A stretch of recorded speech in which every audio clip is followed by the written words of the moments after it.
जी, number 19 है element required for solar energy conversion is option A है silicon, copper, iron या none of these. तो इसमें बड़ा सिंपल सा था ये।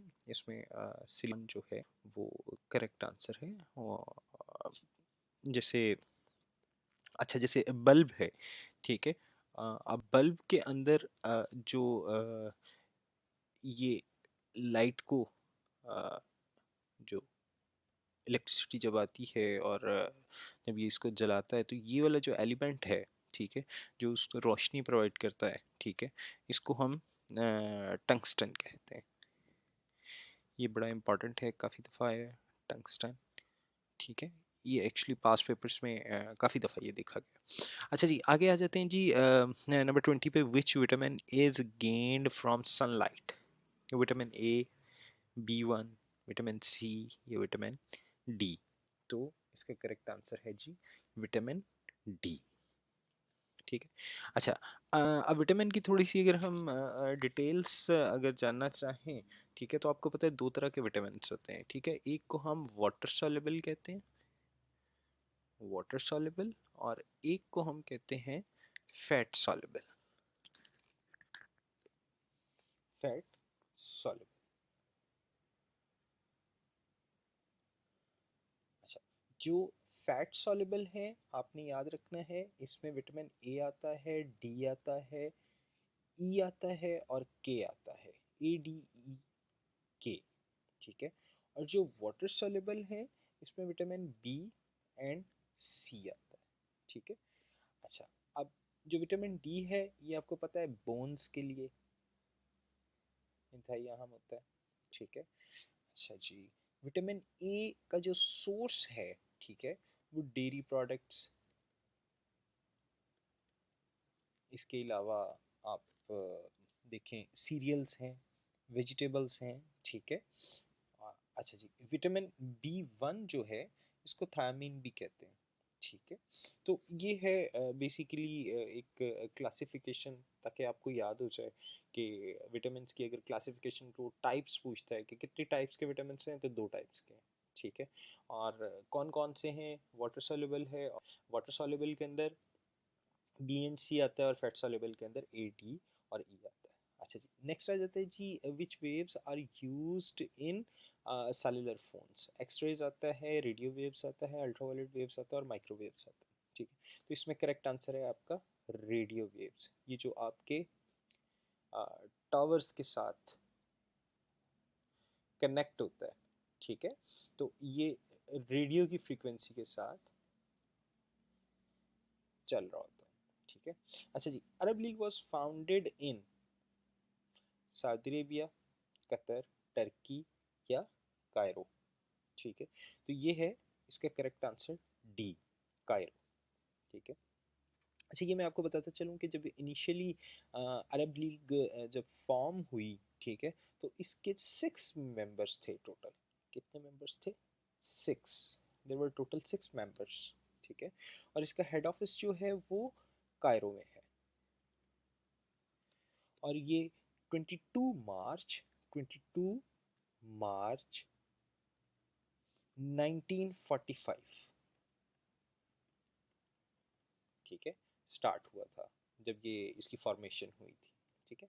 आगे जाते हैं, which country is in Levant reason?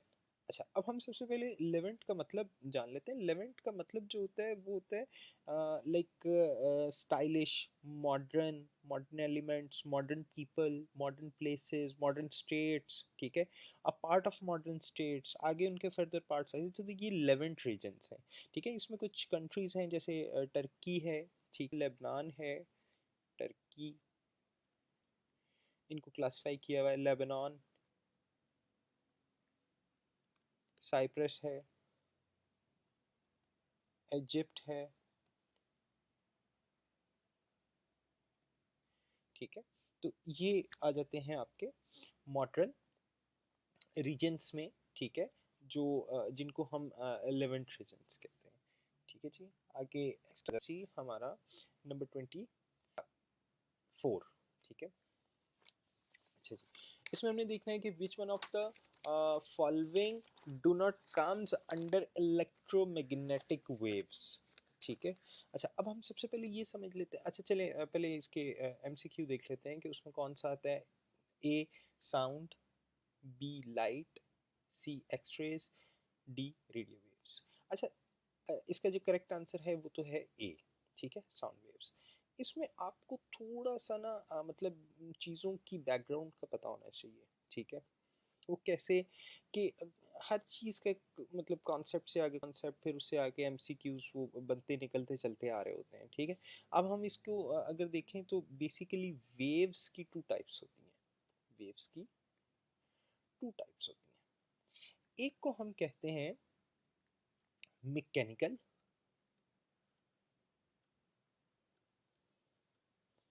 ठीक है, और एक को कहते हैं इलेक्ट्रोमैग्नेटिक। इलेक्ट्रो लिखाई के लिए माजरत, मैग्नेटिक। ठीक है। अच्छा, जो मैकेनिकल वेव्स हैं, ठीक है, इनको मीडियम रिक्वायर्ड होता है। इनको क्या होता है, मीडियम रिक्वायर्ड होता है। मींस इनको ट्रेवल करने के लिए मीडियम की रिक्वायरमेंट होती है। जबकि जो इलेक्ट्रोमैग्नेटिक हैं इनके लिए मीडियम की कोई रिक्वायरमेंट नहीं होती। ये विदाउट मीडियम जो है, नो रिक्वायरमेंट ऑफ मीडियम। ठीक है, तो ये चल रही होती है।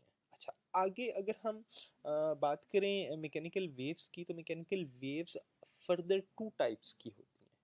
ठीक है, उसकी एक जो टाइप है उसको कहते हैं लॉन्गिट्यूडनल वेव्स। Longitudinal waves. और जो दूसरी टाइप है उसकी वो है ट्रांसवर्स वेव। ठीक है जी। अच्छा, अब जो लॉन्गिट्यूडनल वेव है, ठीक है, ये लॉन्गिट्यूडनल वेव, इसके अंडर आता है साउंड वेव्स। और जो ट्रांसवर्स वेव है, ठीक है, ये ट्रांसवर्स, इसके अंदर आती हैं वाटर वेव्स। इसको जरा अरेज कर लेते हैं। उम्मीद है आपको इस चीज़ की समझ आ गई होगी। ठीक है, अब हम जो वेव्स की दूसरी टाइप है, ठीक है, अब हम उसको डिस्कस करते हैं कि जो इलेक्ट्रोमैग्नेटिक है, इलेक्ट्रोमैग्नेटिक, इसके अंदर कौन कौन सी कैटेगरीज आती हैं। इसमें लाइट आती है, इसमें माइक्रोवेव्स आती हैं, इसमें इंफ्रारेड आती हैं,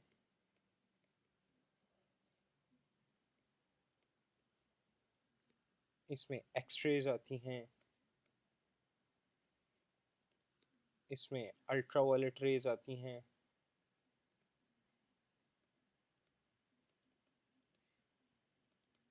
इसमें रेडियो वेव्स आती हैं।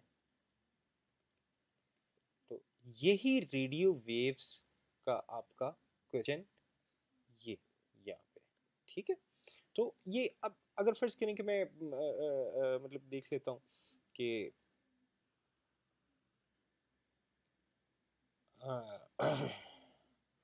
ये which of the following does not comes under the electromagnetic, sorry ये साउंड वेव्स है। ठीक है, ये नहीं है, मतलब रेडियो वेव्स यहाँ पे ये हैं, तो वो ऑलरेडी नहीं है उसमें। तो एक्सरेज भी ऑलरेडी, तो मैं इसी चीज़ को देख रहा था, दोबारा कंफर्म कर रहा था, लेकिन वो हमने इसको बिल्कुल ठीक किया है, उसमें हमें कोई इश्यू नहीं है। अच्छा जी, अब नेक्स्ट आ जाते हैं जी, father of French revolution. Father of French revolution कौन है। नंबर ए है जीन जैकस रोसिया, लुइस मेसेलिनी जैकस, नन ऑफ दीस। तो ये ए आंसर है इसका। ठीक है जी। Who drafted constitution of AIML। Maulana Zafar Ali Khan, Quaid e Azam, doctor Ambedkar, Khan Liaquat Ali Khan. तो ये फर्स्ट है मौलाना जफर अली खान। अच्छा जी, Quaid e Azam served as president of AIML how many years। 34, 36, 40, 42, तो ये इसमें 34 ईयर्स, ठीक है, कंसेक्टिव टाइम्स में, ठीक है। अच्छा, आगे आ जाते हैं जी, which act allowed Indians to join civil services, ठीक है। तो ये 1851 है, 55 है, 1861 है, 71 है, तो इसमें करेक्ट आंसर जो है वो आपका है सी, ठीक है। इसमें सी में जो है आपको थोड़ी सी डिटेल बता देता हूँ कि इसमें एक शर्त रखी गई थी कि जो इंडिया रेजिडेंट ऑफ इंडियन हो मोर देन 7 ईयर्स, तो वो पार्टिसिपेट इंडियन जो सिविल सर्विसेज है उसको ज्वाइन कर सकता है, ठीक है। तो ये गवर्नमेंट ऑफ इंडियन एक्ट 1858 के तहत इसको लागू किया गया था, ठीक है जी। अब आते हैं नेक्स्ट की तरफ जी। which women participated in all three round table conferences, ठीक है, काफ़ी दफ़ा ये क्वेश्चन है। आई मीन ये मैं इसलिए आपको नॉमिनेट कर देता हूँ, काफ़ी दफ़ा क्वेश्चन आया है क्योंकि ये एग्ज़ाम्स में और पेपर्स में बहुत दफ़ा जब रिपीटेडली कुछ चीज़ें आ रही होती हैं तो वो हमें पता चल रहा होता है कि जी ये वाले क्वेश्चंस जो हैं, क्योंकि इतना ज़्यादा डाटा बैंक होता है कि उसमें रिपीटेडली क्वेश्चंस जो हैं कुछ ना कुछ आ रहे होते हैं कभी कभार, मतलब एक पेपर में अभी आ रहे हैं तो हो सकता है एक साल के बाद उसी पेपर में से कुछ 3 4 क्वेश्चन 5 क्वेश्चन बन के फिर दोबारा आ जाए, ठीक है। तो ये उसका सिनेरियो है बेगम जहारा नवाज, ठीक है जी। उम्मीद है कि आपको पहले पार्ट के सेशन में कुछ चीज़ें जो हैं वो आइडिया हो गई होंगी। हम इसको आहिस्ता आहिस्ता इसका वर्कलोड जो है वो ज़्यादा करते जाएंगे। नेक्स्ट में हो सकता है 30 हो, फिर उससे नेक्स्ट में 50, फिर उसके बाद 100, और जैसे जैसे एग्ज़ाम्स करीब आते जाएंगे हम इसको और ज़्यादा लॉन्ग करके इसके रिविजन्स भी करते जाएंगे, और साथ साथ न्यू जो चीज़ें हैं उसको साथ साथ ऐड करते जाएंगे। और अब नेक्स्ट जो पार्ट होगा, ठीक है, उसमें आपको न्यू जो हैं वो चीज़ें वो आपको मिलेंगी। तो बराह करम again we request you to kindly share this video जितना आप कर सकें, जितना किसी का भला हो सके, और इससे और सब्सक्राइब ज़रूर करें और बेल आइकन पर ज़रूर प्रेस कर दें, क्योंकि जो भी आने वाले नोटिफिकेशंस हैं, न्यू वीडियोस जो आपके पास आएंगी, फ़ौरन आपके पास नोटिफिकेशन आ जाएगा, तो आप उसको इजीली एक्सेस कर सकते हैं, ठीक है जी। Thank you so much.